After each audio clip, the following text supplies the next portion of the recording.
Welcome to Dollars and Cents. Our podcast is designed to provide listeners with financial advice in a language you can understand. Created and hosted by Marc Freedman, President and CEO at Freedman Financial, he discusses timely topics that help individuals and families make smart financial decisions. Count on lots of energy, candid discussion, and a few laughs. And now, here's your host of Dollars and Cents, Marc Freedman of Freedman Financial. Welcome back to another edition of Dollars and Cents with Freedman Financial. My name is Marc Freedman, and I'm joined by my co-host, Director of Financial Planning, Christian Karcher. Welcome today, Christian. Thank you. I'm glad to be back. Yeah, Marion is on a bit of a hiatus. She's on a nice little vacation, well-deserved, of course. I think she's drinking lots of wine in California. I think she's tasting lots of wine. Yes, very nice. Yeah, tasting, drinking. I think it's supposed to be fancier if you taste it versus so. drink. And I suspect there'll be cases of wine being shipped here to the office sometime in the next few weeks. But she generally takes them home. She doesn't really share, does she? No, but that's probably for the best. We do our best planning without the wine. Without that. And well, because in reality, if we drank too much, it could derail a financial plan. That is right. And what a segue, Mark. Which is what we wanted to talk about today. We wanted to share with you some ideas on how you can derail your financial plan. Everybody has this idea, I need to set up a financial plan. I got to get something prepared so that I have a path to follow, something to do, a track to follow on. But there are certain times when you, not the world, not the market, not the economy, can derail your financial plan. So we brought in Christian to try to give us some perspective of some of the things that we see here in the office of how plans can become derailed. Absolutely. And the great thing about financial planning is a lot of mistakes you can make, or you might not be the most efficient in how you've set up your plan. A lot of things can be corrected, a lot of things can be overcome, but there are certain things that, as long as they persist in your financial life, it is very difficult to create a lasting financial plan that's going to meet all of your goals. So before you give away like the top 3 to 5 things you want to do, I want to ask our listeners here, or our viewers, what do you think are the things that would happen that could derail a financial plan? Just give that some thought for a minute and think to yourself, what are those things? And oftentimes, if you look into the news, you follow the media, whatever it is, you're going to think that it's things that you can't control. Things that could be political, it could be economic, it could be a variety of different things that are beyond your control that impact the way that you derail your financial plan. But one thing that you can control that many people think that could derail their plan is the investments that they choose. And I think when we talk about the 4 or 5 things that are important, I think investments become on the lowest part of the Absolutely. Of the pile there. There are, there's a lot of investment strategies out there. If you go on the internet and say, find me an investment strategy, you'll find 100 different ones. And all of them are going to have different pluses and minuses, different benefits, different drawbacks. But generally, if you're investing over a very long period of time and you stick with a singular plan, you'll see some amount of results. Is it the best result you could have? Probably not. But it is a result that is going to continue to grow your wealth over extended periods of time.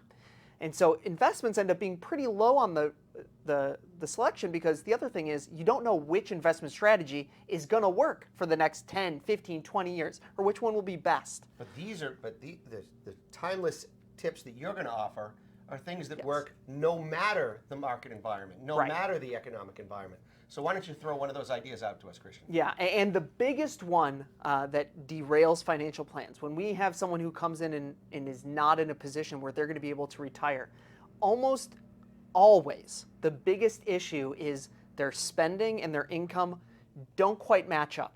So that means they're either making way less than they're spending, or they're spending way more than they're making.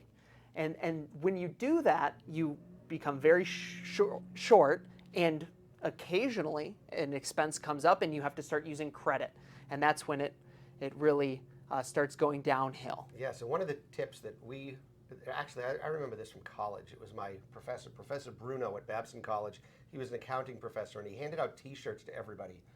And it said, happiness is positive cash flow. And what that means is that there's more money coming into your home than there is going out. Because when you have more money coming in and less going out, you have more control of your financial destiny. Absolutely. And some people come in and say, I spend how much I bring in to the household, and I've just never been able to save. And then you ask them, what were you making and spending 10 years ago? And very often they go, oh, well, I was making way less, and I still spent everything that came into the household. And you soon find out that they've added a bunch of expenses along the way that are recurring. They get used to that lifestyle. That's what we call lifestyle creep. So the big piece is, as you age and as you continue to increase how much you earn, you also have to take a step back and say, okay, how much more of this extra earnings can I save and begin to look towards the future and those financial plans. But when you mention about the things that, look 10 years ago as to what you were making less and what you're making today and that lifestyle creep, people will say, well, this is not my problem, it's the problem of inflation or the economy. Well, things are just so much more expensive these days. Well, like I said, there are certain things you can't control, and that can be inflation. Yep. But what you can control is what you choose to spend your money on. Absolutely. And very often, the inflation is a piece of it. Mm-hmm. There's no doubt inflation has made things more expensive, particularly over the last few years. But if you keep stretching back, obviously, things don't cost what they cost in 1980, right? You can go back and look at the ads and see the clear difference in the price of eggs and milk and everything. But very often when people come up with that excuse and you look at it and you go, well, you're making double what you were making 10 years ago. And they're still spending all of it. So very often it is, you've added things to your lifestyle, you've bought a bigger house, you've bought a nicer car, whatever it is, you're adding to that lifestyle, and it's taking away from how much you're able to save so that you can continue a reasonable lifestyle into retirement. So step one on avoiding the derailment of your financial plan is positive cash flow, keeping your spending in line. Absolutely. What's number two? Well, number two kind of piggybacks off of this. There's a lot of people who do great, have positive cash flow, are putting money aside, and then something maybe catastrophic happens. Maybe you lose a job for an extended period of time, or you have to take a significant pay cut, or maybe you have a child and so your expenses increase. And one of the best safeguards to that happening is to have an emergency fund available. So an emergency fund, it's a bank account that you can access that has 3 to 6 months of your living expenses in it, so that if you are laid off and you've got an extended period of unemployment, you can draw on the money that you've set aside in cash to cover those expenses. But oftentimes we'll hear clients say, but I have this really big 401k plan and I can always borrow on that if I need to. Right, and this is where the trouble comes. If you don't have that emergency fund, even if you had positive cash flow before and an event happens where you get laid off, now you have to say, where am I coming up with the money? And oftentimes the first option, they're going to the 401k plan, which not only are you not contributing to your retirement anymore, now you're detracting from it. And paying tax and penalty in many cases. Potentially. And then the other place is credit cards. Or if you're lucky enough and you have home equity, you might get a home equity loan, which will be a little bit less interest. Mm-hmm. But what happens when you do that is now the interest is working against you. When you're saving and investing, interest and growth is working for your net worth. When you're borrowing money, especially at high interest rates on credit cards, or in today's interest rate environment, just higher interest rate debt, now that interest is working against you. It takes even more money to pay off that $10,000 credit card than if you just had it in the bank to start with. So bottom line is credit cards are not your fan. If you're not paying them off every month, you might as well just cut them up because it's not worth having the credit card. Absolutely. Carrying a balance on a credit card is one of the behaviors that we see that can absolutely derail a financial plan. And we also see things like some of the furniture companies or others that offer no interest financing for 24 or 36 months. People go, oh, I'm getting a great deal. I'll be able to start by financing then or pay it all off. Well, look, if you don't pay off that no interest financing deal in 12 months or 24 months, generally all of the interest that had accrued gets added to your balance at the end, and sometimes you're just not in a position to pay off that credit card balance. Right, and another reason for that emergency fund. Right. So the other thing that I think is interesting that can derail a financial plan is when parents choose to be supportive financially of their children to the detriment of their own retirement. Oh, absolutely. We see this all the time. We do. And, there are so many people that we've run into that have said, I want to make sure that my children have a better life than I did growing up. Well, I think that was the case for generations prior, but I'm finding today, and this is what we're seeing with our clients, is that many of our clients, especially younger ones, 30 years old, 40 years old, 50 years old, they're making far more money than their parents ever made. Yet they are spending at rates far greater than their parents spend right now. And in order to keep up with their spending needs and their high level of income, they need mom and dad, grandma and grandpa, to help supplement their exorbitant expenses, though they don't seem to think they're exorbitant. Well, and it's all relative. And when you've got social media and you can look online and see what all these different people are buying, it becomes, the classic case of keeping up with the Joneses. Except for you're not just keeping up with the Joneses next door. You're keeping up with the Joneses who are in, penthouses in LA, and you have no idea what's going on behind the scenes. It could all be financed on credit cards and debt. You don't know. No idea. But you see it, and so it's an ongoing case of that. It is. So we have to be very careful about. You have to be very careful if you're a parent or grandparent that continues to finance or support your children's spending habits. Make sure you're not doing it to the detriment of yourself. We want you to enjoy your retirement.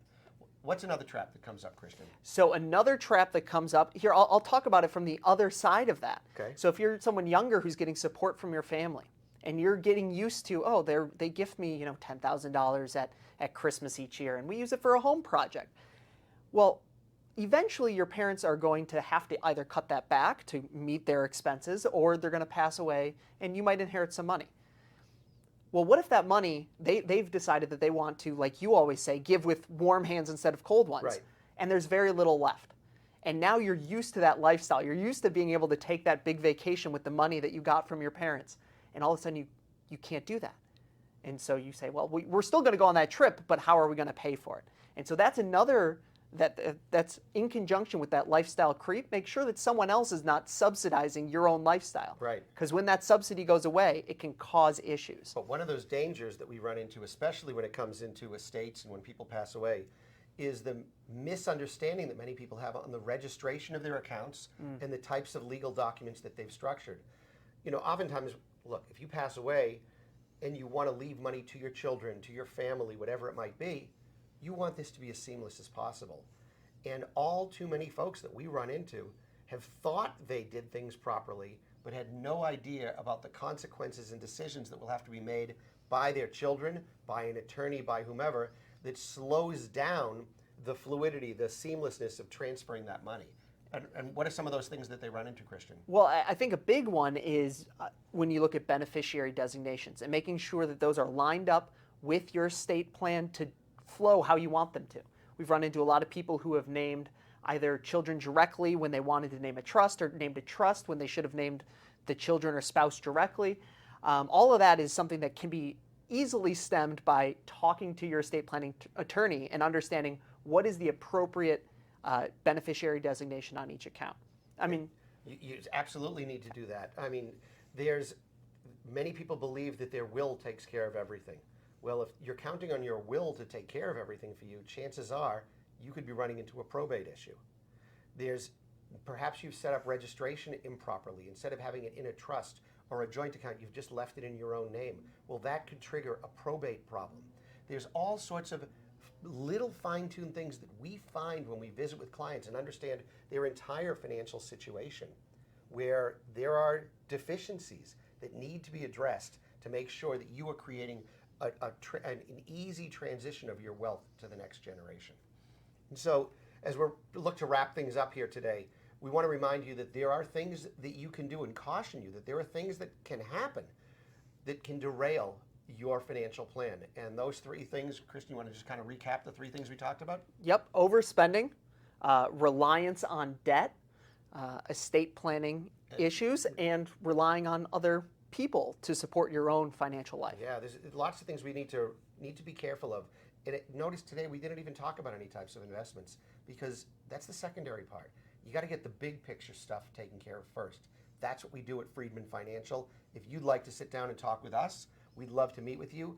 You can visit our website at freedmanfinancial.com. That's Freedman. 2 E's and a D. Financial.com. Go to the bottom of any page. You can sign up for our free weekly newsletter. It comes out every Friday at 10:30 in the morning. Or if you'd simply like to pick up the phone, talk to one of us, see if you'd like to schedule a free initial consultation, our phone number, 978-531-8108. That's 978-531-8108. Thank you for joining me today, Christian. Thank you for inviting me, Mark. And that's going to do it for us today. Thanks for listening to Dollars and Cents and financial advice in a language you can understand. Have a great day, everybody. During today's Dollars and Cents episode with Freedman Financial, your hosts may have discussed specific financial planning and investment ideas that are for general information only and not intended to provide specific advice or recommendations. Please remember that investing involves risk and may include loss of principal.